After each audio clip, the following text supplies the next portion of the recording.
What movie had a happy ending until you consider what had to happen next? At the end of Ferris Bueller's Day Off, you just know that Cameron is going to get his butt whooped by his dad. Braveheart. I mean, the movie is historically inaccurate, but it ends at the Battle of Bannockburn, where the narrator says they won their freedom, but that freedom only lasted like 5 years before war broke out again. Breakfast Club. Bender most likely went home and got beaten by his dad again after the movie ended. The Truman Show. This guy has no idea what the real world is like and he's just thrown into it. Most people have 18 years of preparation. If we're being honest here, he probably sued the crap out of them, so I'm sure Truman was living in luxury afterwards. Lawyers would be jumping to take this case. The Day After Tomorrow. It isn't hugs and giggles. Things do not go back to normal. The human race got slapped hard. Much of the upper hemisphere is covered in ice. Let's not mince words. A few billion people died. Whole nations were wiped off the map. Yes, you have survivors, but now this problem. Food. A huge section of the world's agriculture was taken away. How are you going to feed the remaining masses? This doesn't include shelter. Those lucky ones who are on the edge of the frost are going to move further down, South America and Africa. While true, the ice will melt eventually, this massive snow front will have a huge effect on global climates. Everything will be colder, sunlight being reflected off the surface rather than absorbed. The survivors will have such terrible hardships ahead. It will take a generation or more to bounce back. We're not even talking about political turmoil. Warlords, tyrants, and dictators will rise to power. Wars over limited resources. The movie ends with our gang getting picked up by what remains of the US government. The future is so uncertain. Many more will perish from harsh weather, starvation, sickness, and/or hostilities. We don't just hold hands and sing Kumbaya. The human race will suffer with huge blood losses to come. I think I kind of want to see this sequel now. The Day After Tomorrow. WALL-E. It would still take decades before the people were actually able to live off the earth, and their quality of life would still be awful compared to their lives in the ship. Monsters Inc. There's a reason they made a prequel and not a sequel. Laughter being 10 times more powerful means a lot of factory monsters would have lost their jobs, even accounting for the energy crisis. Rent. Mimi has AIDS. She'll definitely be dead soon. Roger and Collins have HIV in the 80s. They'll probably be dead soon. Mark is all alone and is gonna watch his best friends die. Joanne and Maureen might get a happy ending though. Yeah, the characters in Rent get it pretty rough. The Sound of Music. The nuns were almost definitely executed by the Nazis as soon as it became apparent they helped the family escape. Almost any horror movie where one character makes it through the entire movie and is the last man standing, actually usually a female, covered in blood and surrounded by dead bodies. What happens when the police arrive? Yeah, I can't say that looks good.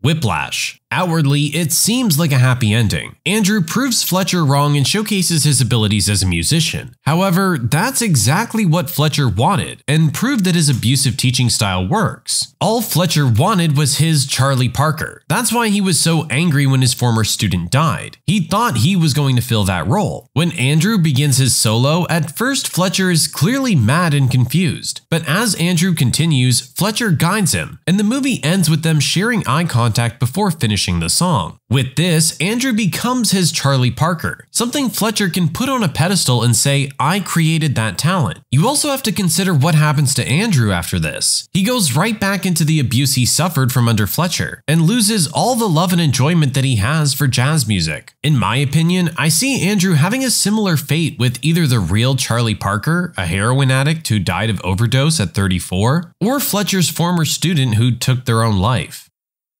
Zootopia. The whole plot of the movie hinges on reshaping the natural order by all living in unity. That's great. Right until you realize that herbivores are still super good at reproducing to make up for carnivores, as shown by the rabbit population sign counter going up at a ridiculous rate gag. Except nobody's eating them anymore. By the end of the movie, it's also revealed that there's herbivore extremists which want to take it further and get rid of carnivores. Overpopulation and possibly genocide is on its way.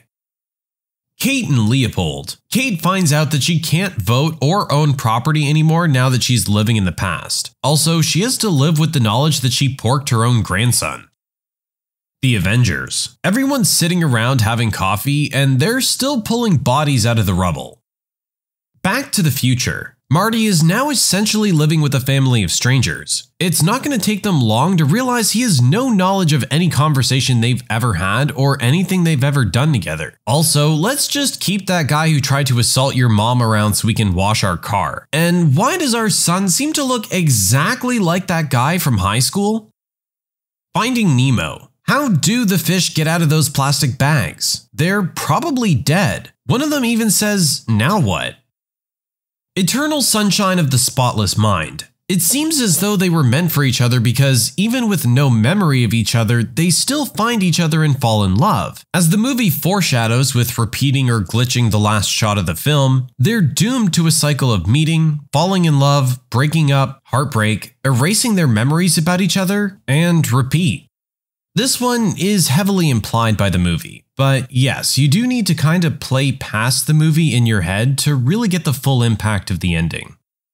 Get Out. This whole white family is murdered and the only survivor is a blood-soaked black guy in the uppity suburbs. Seriously, good movie. One of the best I've seen in years. But I left the theater and the first thing I said to my husband was, that investigation is not going to go well for him.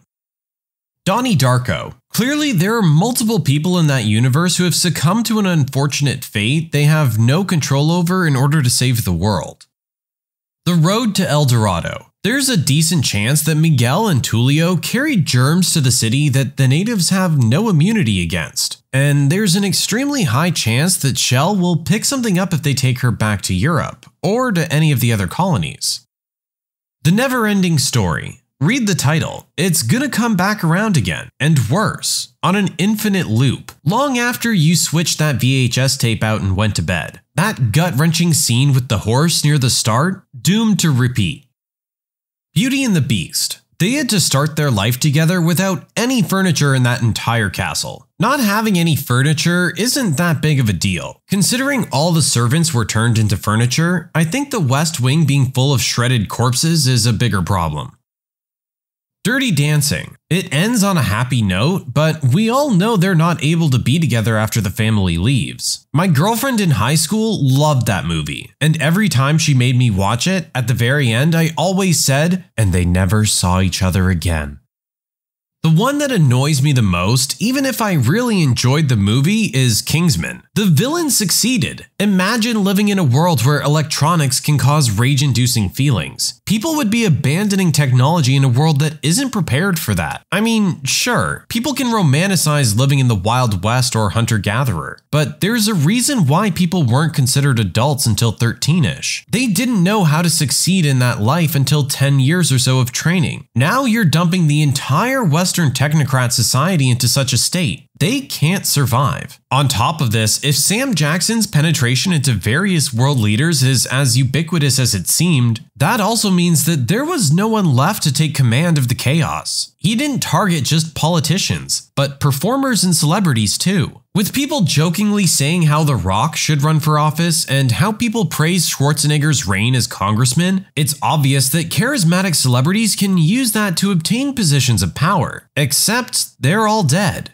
Anybody who lived on the East Coast from the Great Blackout back in 2003 would remember how tense things were after a few days. Now, instead, there's no one figuring out how to turn the lights back on. Plus, there isn't a few days of grace before people get violent. The violence has already happened. So, to set the stage, you have a population that just began attacking each other from technology. When they stop and look around, some old rivalries might have been reignited. On top of this, people are going to drop technology and live a life they're not prepared for. There will be no leadership or voice due to their eradication, which means that people are going to have to determine who's a leader. That is rarely peaceful. I know that there's a Kingsman too, but let's be honest, this is probably how things would have played out. Michael Banks from Mary Poppins is exactly the right age to grow up and be killed in the First World War.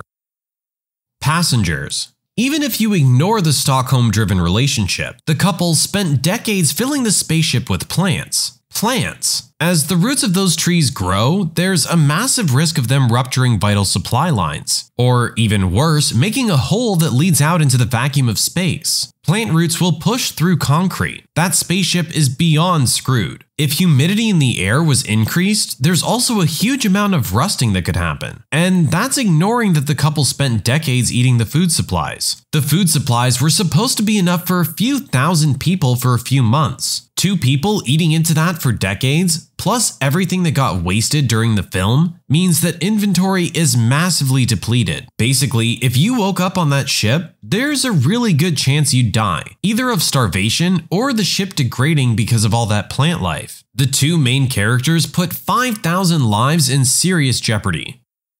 Frozen. Number 1, the queen very likely can't sleep with her husband without killing him. Therefore, she can't breed. And even if she can, who knows what kind of mutant baby she'd spawn. Number 2, Anna can't marry Kristoff if the traditions of royalty in that country follow the vast majority of royalty traditions I've ever heard of. And number 3, the country was frozen over for at least a week or 2 with thick snow in the middle of growing season. Those people are gonna starve to death.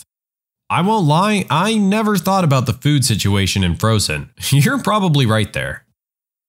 War games. I've always been curious what happens to Lightman after the WOPR decides that the only winning move is not to play. He obviously had such a big role in helping to avert nuclear war that they had to let him go. But how do you release a 17-year-old back into the world after seeing all of that top secret stuff? My personal headcanon? McKittrick releases David with no charges, telling him in so many words, "Thanks for your help, don't hack anymore, but go study computer science at university. You might have a promising career ahead of you." Django Unchained. Sure, he's an amazing gunslinger at the end of the film, but he's in the South, pre-Civil War. He just killed a prominent plantation owner and everyone on the plantation. Just the sight of an African American on a horse stopped people in their tracks, and that was with Schultz claiming to be somewhat of a master. But now it's just him and his wife. I'd like to add, I love this movie, but if you think about it, after what happened in Django, I can't see him lasting long.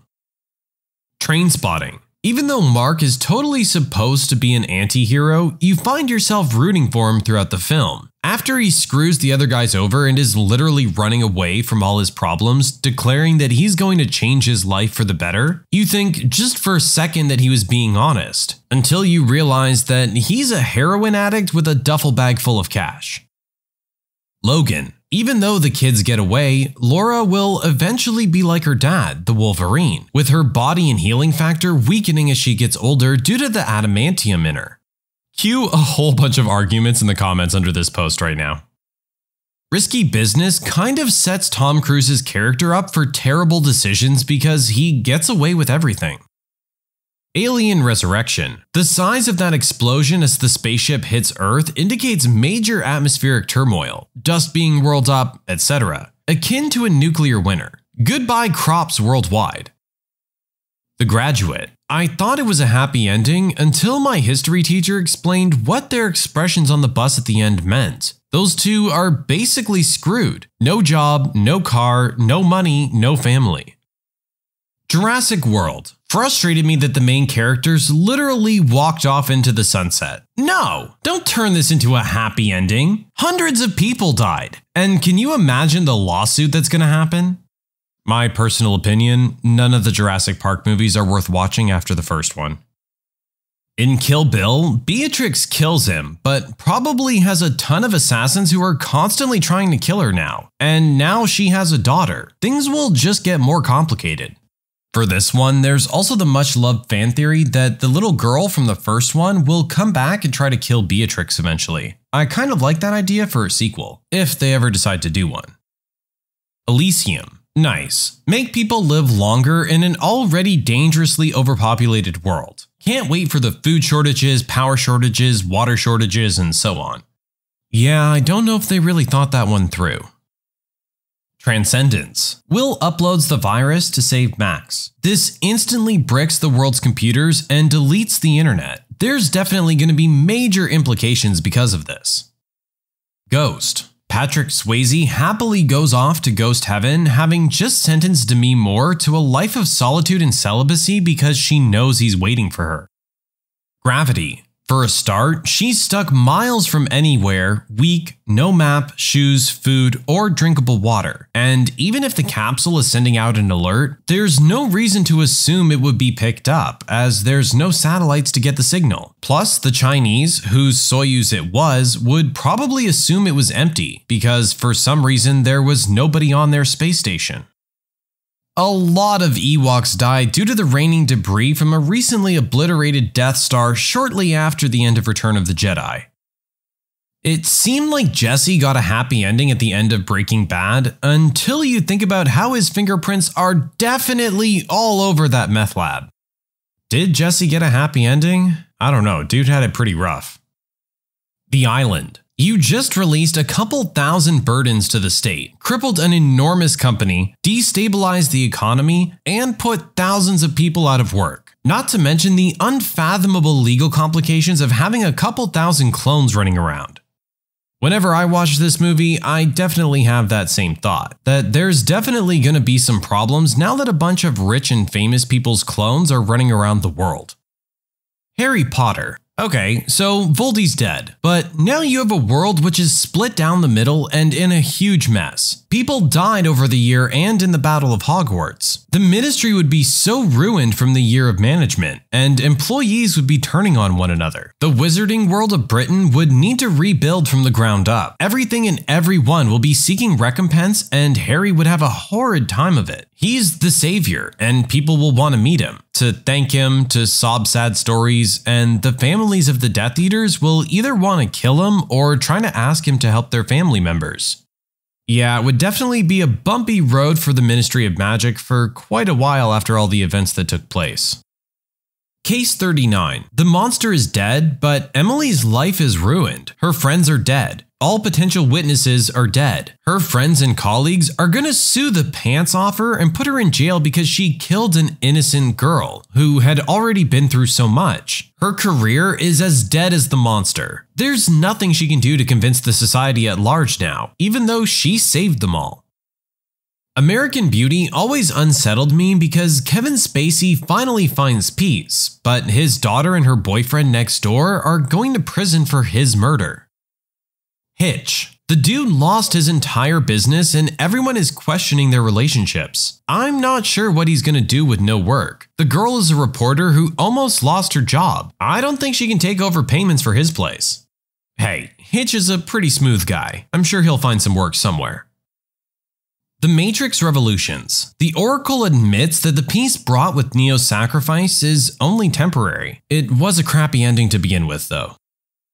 Deep Impact. There's no way the world was peaceful, despite that rousing speech from Morgan Freeman. The Golden Compass. In the movie, the characters look into the blazing sunset while the music swells. In the book, a boy is ripped apart under the cover of darkness, perhaps 12 hours or less later. Ponyo. The world is really messed up by the events of the movie. Ponyo gets to be human and to be with her love, but the world is put back to the Dark Ages, with most of it underwater and prehistoric sea life roaming the waters. All farming is destroyed, no satellites, industry drowned. When the petrol available is consumed, what then? Hairspray. The main characters get together, but Tracy was still wanted by the police for assault and evading arrest. She was definitely caught when the cameras turned off. Training Day. There's no way the three wise men and Alonzo's crew would have let Jake live after what he's seen. Drop Dead Fred. The imaginary friends are sent to children to overcome problems in their lives. Fred is sent to Mickey's daughter. What are her problems? And how come Mickey didn't recognize the name Drop Dead Fred, even though he remembered it from childhood earlier on? Independence Day. Can you imagine cleaning up after every major city in the world has been destroyed? Sure, the aliens are gone, but you still have to clean up 1 billion bodies and spend $1 gazillion trying to fix things. Groundhog Day. The guy has spent years living an essentially consequence-free existence. The switch to Iron Man mode is going to be jarring and probably fatal for him and/or people around him. Forrest Gump. When you realize that Forrest is left alone with Forrest Jr. to take care of, and that both of them are going to be coping with AIDS in a time that the disease was completely maligned. The Pursuit of Happiness. Everyone is all happy that Will Smith gets the job, but they all seem to forget it's just an internship, an unpaid internship. He's still broke. He's still homeless. A few weeks of no showers, bad sleep, and no food, and he'll be fired and back in the same position he was. Death proof. All the women would be arrested, convicted, and imprisoned for that car chase where they hit other cars that ended with them beating a man to death when he was lying on the ground helpless.